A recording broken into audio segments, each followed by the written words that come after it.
ಸಿಕ್ಕಿದ್ದಂತ ಈ best compliment ಏನು ಅಂದರೆ ಇಂಡಸ್ಟ್ರಿ ಒಳಗಡೆಯಿಂದ ಇರ್ಬೋದು ಅಥವಾ friend circle fans anybody? Yes, ನನಗೆ ಬೆಸ್ಟ್ ಕಾಂಪ್ಲಿಮೆಂಟ್ ಅಂದರೆ ಇದೇ ಕ್ಯಾರೆಕ್ಟರಿಗೆ ಸಿಕ್ಕಿತ್ತು. ಮೇ ಬಿ ನಾನು ಆ ಕ್ಯಾರೆಕ್ಟರ್ನ ಅರ್ಥಕೊಳ್ಳೋದಕ್ಕಿಂತ ಬೇರೆಯವ್ರು ಅರ್ಥಕೊಂಡು ಅದ್ರ ಬಗ್ಗೆ ಎಕ್ಸ್ಪ್ಲೈನ್ ಮಾಡಿದ್ದು ಜಾಸ್ತಿ. ನಾನು ಅನ್ಕೋತಿದ್ದೆ ಹೌದಾ ಇಷ್ಟು ಚೆನ್ನಾಗಿ ನನ್ನ ಮೇಲೆ ನನಗೆ ಡೌಟ್ ಇತ್ತು, ಹೌದಾ ಹೀಗೆ ಮಾಡಿದ್ದೀನ ನಾನು, ಈ ಕ್ಯಾರೆಕ್ಟರ್ನ ಇಷ್ಟೊಂದು ಜನ ಇಷ್ಟಪಟ್ಟಿದ್ದಾರಾ ಇದನ್ನು ಅಂತ. ಸೊ ಎಲ್ಲೇ ಹೋದ್ರೂ ನಾನು ಯಾವುದೇ ಒಂದು ಸೀರಿಯಲ್ ಸೆಟ್ಟಿಗೆ ಹೋದ್ರೂ ಅಥವಾ ಯಾವುದೇ ಒಂದು ಆರ್ಟಿಸ್ಟ್ನ ಭೇಟಿ ಮಾಡಿದ್ರು ನನಗೆ ಫಸ್ಟ್ ಹೇಳೋದು, ನಿನ್ನ ಪ್ರೋಮೋ ನೋಡಿದೆ, ನೀನು ತುಂಬ ಚೆನ್ನಾಗಿ ಮಾಡಿದ್ಯಾ ಪ್ರೋಮೋನ, you have very good job, like ನೀನು ತುಂಬ ಚೆನ್ನಾಗಿ ಪ್ಲೇ ಮಾಡಿದ್ಯಾ ನಿನ್ನ ಕ್ಯಾರೆಕ್ಟರ್ನ, ಚೆನ್ನಾಗಿ ಮುಂಡಿಸ್ಕೊಂಡಿದ್ಯಾ ಅಂತ. So I am very happy for that. So ಅದೇ ನಿಮಗೆ ಜಯಲಲಿತಾ ಕ್ಯಾರೆಕ್ಟರ್ ಎಷ್ಟು ಇಷ್ಟಪಡ್ತೀರಾ? ನಿಮ್ಗೆ ಯಾವ ಪಾಯಿಂಟ್ ಅಂದರೆ ಯಾವ ರೀಸನ್ ತುಂಬ ಇಷ್ಟ ಆಯಿತು? ಜಯಲಲಿತಾ ಕಂಡ್ರೆ ಈ ಪಾಯಿಂಟ್ ನನಗೆ ತುಂಬ ಇಷ್ಟ ಆಯಿತು, ಈ ರೀಸನ್ಗೆ ಜಯಲಲಿತಾ ಕ್ಯಾರೆಕ್ಟರ್ ಇಷ್ಟ ಅಂತ, ಆ ಥರದ್ದು ಯಾವ? ಎಸ್, ಲಲಿತಾದೊಂಥರ ನನಗೆ ಹೇಗೆ ಅಂದರೆ ಸಿಕ್ಕಾಬಟ್ಟೆ ಹಚ್ಕೊಂಡಂಗೆ ಈ ಕ್ಯಾರೆಕ್ಟರು. ಯಾವಾಗಲೂ ಓವರ್ ಆ್ಯಕ್ಟಿಂಗ್ ಮಾಡ್ತಾಳೆ. ಆ್ಯಂಡ್ ಸ್ವಿಚ್ ನನಗೆ ತುಂಬ ಇಷ್ಟ ಆಗಿರೋದು ಏನಂದರೆ switch and switch on. Like ಇವಾಗ ಕೋಪ ಮಾಡ್ಕೊಂಡಿರ್ತಾಳೆ, ಇಮಿಡಿಯೇಟಾಗಿ ಖುಷಿಗೆ ಸ್ವಿಚ್ ಆಗ್ತಾಳೆ. ಆ್ಯಂಡ್ ಒಬ್ಬರ ಹತ್ರ, ಒಂದು ವ್ಯಕ್ತಿ ಹತ್ರ ಈ ಥರ ಮಾತಾಡಬೇಕಾದ್ರೆ ಆ ವ್ಯಕ್ತಿ ಹತ್ರನೇ ಬೇರೆ ಥರ ಇರುತ್ತೆ ಕ್ಯಾರೆಕ್ಟರ್ ಮಾತಾಡೋದು. ಇವ್ನ ಹತ್ರ ಕೋಪದಲ್ಲಿ ಹಿಂಗೆ ಮಾತಾಡ್ತಿರ್ತೀನಿ, ಪಕ್ಕದವನ ಹತ್ರ ಬೇರೆ ಥರನೇ ಇರುತ್ತೆ, ಇಮಿಡಿಯೇಟಾಗಿ ಅವ್ರ ಕಡೆ ಖುಷಿಯಾಗಿ ಸ್ವಿಚ್ ಆಗೋದು. ಈ ಥರ ಒಂದಷ್ಟು ಸ್ವಿಚ್ ಆಗೋವಂತಹ ಎಕ್ಸ್ಪ್ರೆಷನ್ಸ್ ನನಗೆ ತುಂಬ ಇಷ್ಟ ಆಗೋದು.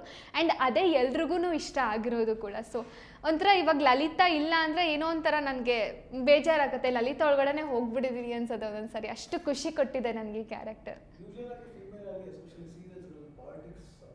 ಯಾ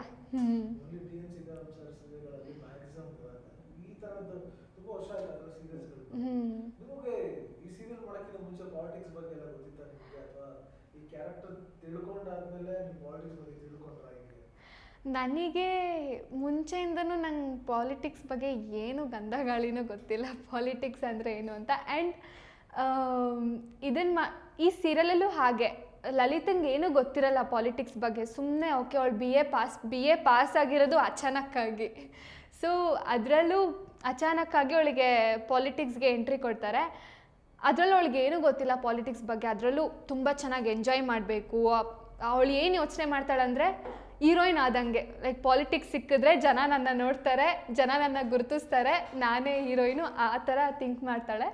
ಸೊ ರಿಯಲ್ ಲೈಫಲ್ಲಿ ಮನಸ್ವಿಗೂ ಅಷ್ಟೊಂದು ಪಾಲಿಟಿಕ್ಸ್ ಬಗ್ಗೆ ಗೊತ್ತಿಲ್ಲ. ಬಟ್ ಆದರೂ ಎಲ್ಲ ರೀತಿಯೂ ಪ್ಲೇ ಮಾಡ್ತಿರೋದು ನನಗೆ ತುಂಬ ಖುಷಿ. ಪಾಲಿಟಿಕ್ಸ್ನೂ ಒಂದು ಸ್ವಲ್ಪ ಎಂಜಾಯ್ ಮಾಡ್ಬೋದು. ಈ ಸೀರಿಯಲ್ ಸಿಕ್ಕಾದ್ಮೇಲೆ ನನಗೊಂದಷ್ಟು ಯೋಜನೆಗಳಿದ್ದಾವೆ, ಇದರಲ್ಲಿ ಒಂದಷ್ಟು ಯೋಜನೆಗಳು ಗೊತ್ತಾಯ್ತು. ಆವಾಗ ಅನಿಸಿತು ಇದೆಲ್ಲ ಯೋಜನೆಗಳಿದಾವ ಪಾಲಿಟಿಕ್ಸಲ್ಲಿ, ಇಷ್ಟೊಂದೆಲ್ಲ ಮಾಡ್ತಾರೆ, ಇಷ್ಟೊಂದೆಲ್ಲ ಥಿಂಕ್ ಮಾಡಬೇಕು ಒಂದು ಪೊಲಿಟಿಷಿಯನು ಅಂತ.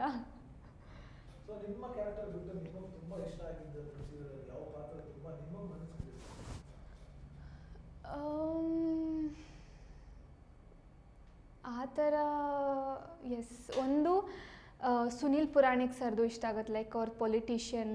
ಆ್ಯಂಡ್ ಇನ್ನೊಂದು ಸ್ಪಂದನ ಮ್ಯಾಮ್ದು ಅವ್ರದ್ದೊಂದು ಕ್ಯಾರೆಕ್ಟರ್ ಇಷ್ಟ ಆಗುತ್ತೆ. ಆ್ಯಂಡ್ ಇನ್ನೊಂದು ನನ್ನ ಟ್ರ್ಯಾಕಲ್ಲಿ ಬಂದರೆ ಅಪ್ಪ ಕ್ಯಾರೆಕ್ಟರ್ ಅಂದರೆ ಸಿಕ್ಕಾಪಟ್ಟೆ ಇಷ್ಟ ಆಗುತ್ತೆ. ಅವರು ಅಷ್ಟೇ ಎಮೋಷನಿಂದ ಇದು ಮಾಡ್ತಾರೆ, ಅಪ್ಪ ಮಗಳಿಗೂ ಎಷ್ಟು ಬಾಂಡ್ ಇರುತ್ತೆ ಅದು. ಆ್ಯಂಡ್ ನನ್ನ ಫ್ರೆಂಡ್ ಕ್ಯಾರೆಕ್ಟರ್ ಒಂದಿದೆ, ಅದನ್ನು ತುಂಬ ಇಷ್ಟ ಆಗುತ್ತೆ ನನಗೆ.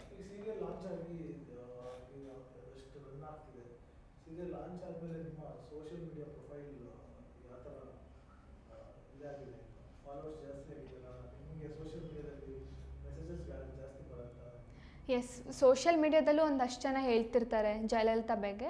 ಅಫ್ಕೋರ್ಸ್ ಈ ಸೀರಿಯಲ್ ಸಿಕ್ಕಾದ್ಮೇಲೂ ನನಗೊಂದಷ್ಟು ಜನ ಫಾಲೋವರ್ಸ್ ಬಂದರು. ಬಟ್ ಇನ್ನೊಂದು ನನ್ನ ಪ್ರಾಬ್ಲಮ್ ಏನಂದರೆ, ಐ ಥಿಂಕ್ ನಾನು ಇನ್ನೂ ಸೋಷಿಯಲ್ ಮೀಡಿಯಾದಲ್ಲಿ ಇದ್ದರೆ ಇನ್ನೂ ಜಾಸ್ತಿ ಫಾಲೋವರ್ಸ್ ಆಗ್ತಾರೆ. ನನಗೆ ಸೋಷಿಯಲ್ ಮೀಡಿಯಾದಲ್ಲಿ ಹೇಗೆ ಹ್ಯಾಂಡಲ್ ಮಾಡಬೇಕು, ಲೈಕ್ ಫಾಲೋವರ್ಸ್ ಹೇಗೆ ಜಾಸ್ತಿ ಮಾಡ್ಕೋಬೇಕು ಅನ್ನೋ ಐಡಿಯಾನೇ ಗೊತ್ತಿಲ್ಲ. ಸೊ ಓಕೆ, ಒಂದಷ್ಟು ಏನು ಸೀರಿಯಲ್ ಪೋಸ್ಟ್ಗಳನ್ನ ಅಪ್ಲೋಡ್ ಮಾಡ್ತಿರ್ತೀನಿ, ಒಂದಷ್ಟು ಪ್ರೋಮೋಗಳನ್ನ ಅಪ್ಲೋಡ್ ಮಾಡ್ತಿರ್ತೀನಿ. ತುಂಬ ಒಳ್ಳೆ ರೆಸ್ಪಾನ್ಸ್ ಸಿಕ್ಕಿದೆ. ಎಷ್ಟೊಂದು ಜನ ಮೆಸೇಜ್ ಮಾಡ್ತಾರೆ, ಅಕ್ಕ ನಾನು ನಿಮ್ಮ ಸೀರಿಯಲ್ ನೋಡ್ತಾ ಇದ್ದೀನಿ, ತುಂಬ ಚೆನ್ನಾಗಿ ಮಾಡ್ತಿದ್ದೀರಾ, ನಾನು ನಿಮ್ಮನ್ನ ಮೀಟ್ ಮಾಡಬೇಕು ಅಂತ ಒಂದಷ್ಟು ಜನ ಮೆಸೇಜ್ ಮಾಡ್ತಾರೆ, ಒಂದಷ್ಟು ಜನ ಹೀಗೆ.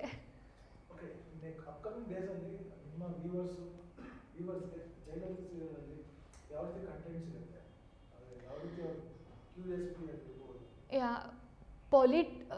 ಲಲಿತಾ ಸದ್ಯಕ್ಕೆ ಪೊಲಿಟಿಕ್ಸಿಗೆ ಕಾಲಿಡ್ತಿದ್ದಾಳೆ, ಬಟ್ ಇನ್ನು ಪೊಲಿಟಿಕ್ಸ್ ಆದಮೇಲೆ ಇನ್ನೂ ಒಂದು ಲೆವೆಲಿಗೆ ಕಾಲಿಡ್ತಾಳೆ. ಸೊ ರಾಜಕೀಯ ಆಯಿತು ಆ್ಯಂಡ್ ಇನ್ನೊಂದು ಲೆವೆಲು ಅಂದರೆ ನೀವು ಅದನ್ನು ಸೀರಿಯಲಲ್ಲೇ ನೋಡಬೇಕು ಇನ್ನು ಏನೇನು ಆಗ್ತಾಳೆ ಅಂತ. ಸೊ ಇವಾಗ ಆಲ್ರೆಡಿ ನಾರ್ಮಲ್ ಹಳ್ಳಿ ಹುಡುಗಿ ಆಗಿದ್ಲು, ನೆಕ್ಸ್ಟ್ ಪೊಲಿಟಿಕ್ಸ್ ಆಗ್ತಾಳೆ, ನೆಕ್ಸ್ಟ್ ಇನ್ನೊಂದು ಲೈಕ್ ಇನ್ಸ್ಪೆಕ್ಟರ್ ರೋಲನ್ನು ಪ್ಲೇ ಮಾಡ್ತಾಳೆ. ಸೊ ಇದೇ ಥರ ಒಂದಷ್ಟು ರೋಲ್ಗಳಿದ್ದಾವೆ ಹೇಗೆ.